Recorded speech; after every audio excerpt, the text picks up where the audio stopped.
दादी दादी दादी मैं छुपौन पहाड़ी पिथौरगढ़ में और स्वागत छू आपू सबू स्वरोजगार यात्रा में। और आज मैं मिलूनी वाल छू तुमन छे एक नई उद्यमी जो कि अपन पहाड़ में रहवे, अपन गांव में रहवे, स्वरोजगार करणी, गांव मैसन का रोजगार देनी और साथ में पलायन पर प्रहार करणी। तो आज जो गेस्ट सन उनसे मैं तुमन डायरेक्ट ऑनलाइन मिलूं किले कि बहुत दिन तक हम ऑफलाइन काम करने छे। आज मैं सोचा थोड़ा वर्क फ्रॉम होम कर लीनू, ठीक है ना।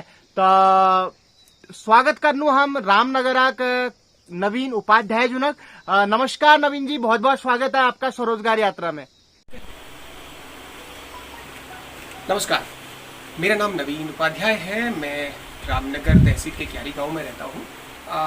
मैं व्यक्तिगत तौर पे पर्यटन में क्या करता हूँ, हम लोग बेसिकली लोगों के लिए एक ऐसा एनवायरनमेंट लोगों को ऑफर करते हैं या लोगों को हम सर्विस देते हैं जहाँ पर लोग आएँ और पर्यावरण के बीच में रहते हुए अपना जो छुट्टी के दिन है, उनके जो अच्छे दिन हैं, जिन लोगों के वाउ डेज हैं, वहाँ पे व्यतीत करें। ये हमारा काम है।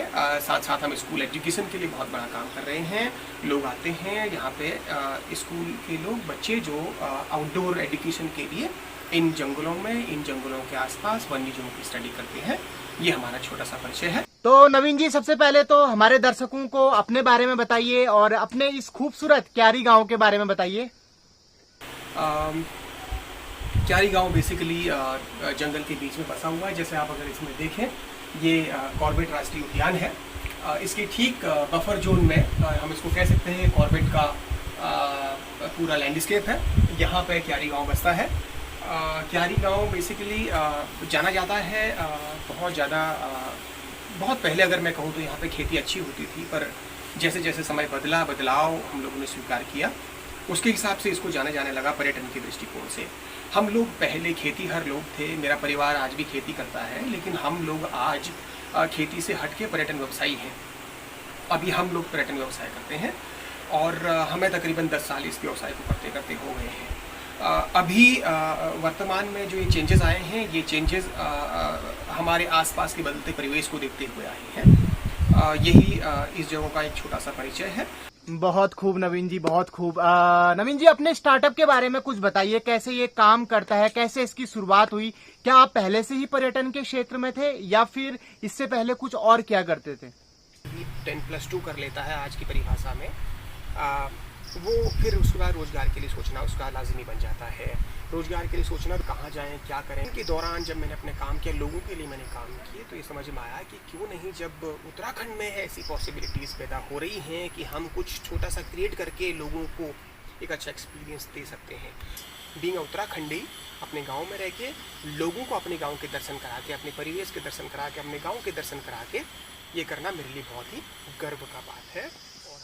उपाध्याय जी, जब भी हम कोई नया काम शुरू करते हैं, स्टार्टअप शुरू करते हैं और अपने पारिवारिक व्यवसाय से हटके या नौकरी से हटके अपना कुछ नया करने की कोशिश करते हैं, तो काफी दिक्कतों का सामना एक उद्यमी को करना पड़ता है।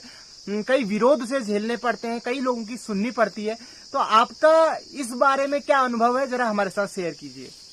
परिवार के लोगों ने शुरुआती क्वेश्चन थे कि बाबा देखो भैया, ऐसा मत कर देना कि लोन लेकर के परिवार का नाम बदनाम मत करना, ये ना हो जाए, वो ना हो जाए। पर हाँ, परिवार ने कहा देखो, जो करते हो जो समझ के करना, जो तुमने सीखा है उसके हिसाब से करना। या बाद में हाँ, व्यक्तिगत तौर पे अगर मैं कहूँ, फिजिकली तौर पे कहूँ, पिताजी हैं, माताजी हैं, गांव के आस पड़ोस के लोग हैं, चीटी आती है, फिर दूसरी आती है, इधर से आती है, उधर से आती है करके पूरा एक बड़ा सा माउंट खड़ा कर देते हैं, जो एक आदमी भी फिर दांतों तगले अंगुली दबाता है कि ओह। तो मेरे ख्याल से सपोर्ट में कहने में, सामाजिकता में कहने में, हमारे आस पड़ोसी का समाज सपोर्ट कहने में, यही एक बहुत बड़ी अपॉर्चुनिटी है। नवीन जी, ये अपने आप में बहुत बड़ी बात है कि आप पिछले 10-12 सालों से इस व्यवसाय में जुड़े हुए हैं, इतनी अच्छी तरीके से होम स्टे को रन कर रहे हैं। बाहर से टूरिस्ट आ रहे हैं और उत्तराखंड के जो गांव का जो जीवन होता है उसको यहाँ पे जी रहे हैं, देख रहे हैं, सीख रहे हैं। तो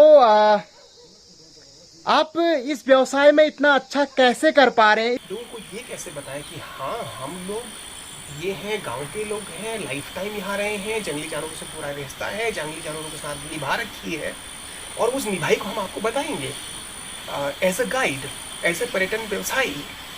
ये एक सोच थी कि इसको कैसे इंटरप्रेट करें, कैसे लोगों तक पहुंचाएं, ये एक बड़ा दिल में होता था, कैसे करें कैसे करें कैसे करें। ये मुख्यतः हम लोग बड़े आत्मविश्वासी लोग होते हैं, हमारे पास विश्वास है, हम कठोर हैं, हम पहाड़ों की तरफ कठोर हैं, हम पहाड़ों पर चढ़ते हैं। लेकिन जब बात आती है कि हम इसको कैसे कनेक्ट करें दुनिया के साथ, वो एक बड़ी दिक्कत आई थी हमें। सबसे बड़ी दिक्कत मेरे को आज वही याद आती है। बाकी तो उपाध्याय जी, मुझे भी आपके बारे में उद्यम संस्था के माध्यम से पता चला। उद्यम संस्था के बारे में अब आपको पता चल ही गया होगा। ये एक ऐसी एनजीओ है जो कि उत्तराखंड के पहाड़ों में जो रोजगार करना चाहता है उन्हें आर्थिक रूप से मदद करती है, उनके लिए फंडिंग करती है, लोनिंग करती है। तो आपका उद्यम संस्था से कैसे संपर्क हुआ और इन्होंने आपकी किस तरह से हेल्प? उद्यम संस्था से हम कैसे मिले, ये बड़ा इत्तेफाक है। मेरे एक साथी हैं, हम मिल के काम करते हैं। जिस तरीके से हमारा ये विंटर कैंप हुआ करता था बहुत पहले 2011-12 में, उसी प्रकार से मेरे एक साथी हैं जो मुक्तेश्वर में हैं, जीवन डंगवाल, उनका भी एक कैंप साइट है। हम दोनों मिल के काम करते हैं। वो समर कैंप चलाते हैं, विंटर कैंप चलाते हैं।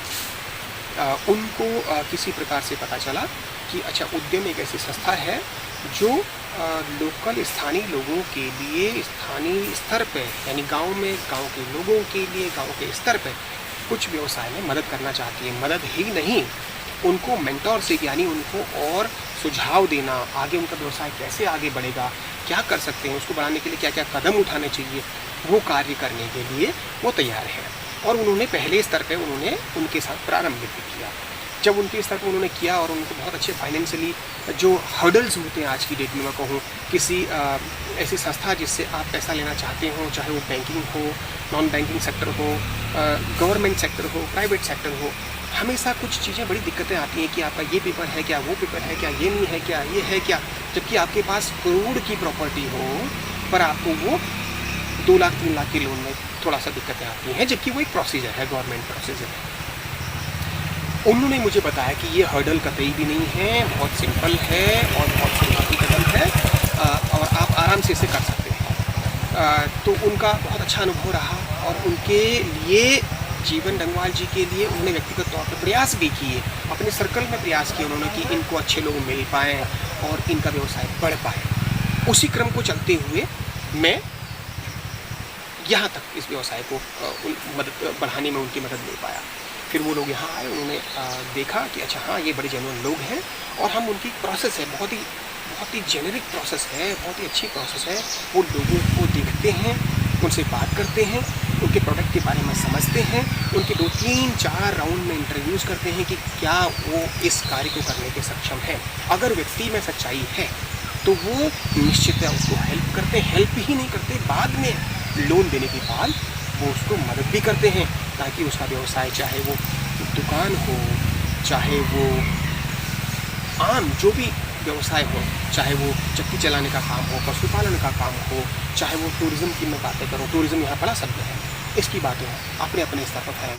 बहुत बहुत धन्यवाद नवीन जी, आपने स्वरोजगार यात्रा के इस ऑनलाइन सेशन के लिए अपना टाइम निकाला और भगवान से प्रार्थना करता हूं कि आपका ये स्टार्टअप खूब फले फूले, आपको खूब तरक्की मिले, उन्नति मिले और हमारे उत्तराखंड में ऐसे ही व्यवसायी, ऐसे ही उद्यमी पैदा हों और जिससे कि गांव में स्वरोजगार, रोजगार पैदा हो सके और पलायन पर प्रहार हो सके। स्वरोजगार यात्रा के अगले एपिसोड में मैं आपको मिलाऊंगा किसी एक और नए उद्यमी से। तब तक के लिए स्वस्थ रहिए, व्यस्त रहिए, मस्त रहिए। अगली वीडियो में फिर मुलाकात हुई, तब तक का लीजिए जय देवभूमि, जय उत्तराखंड।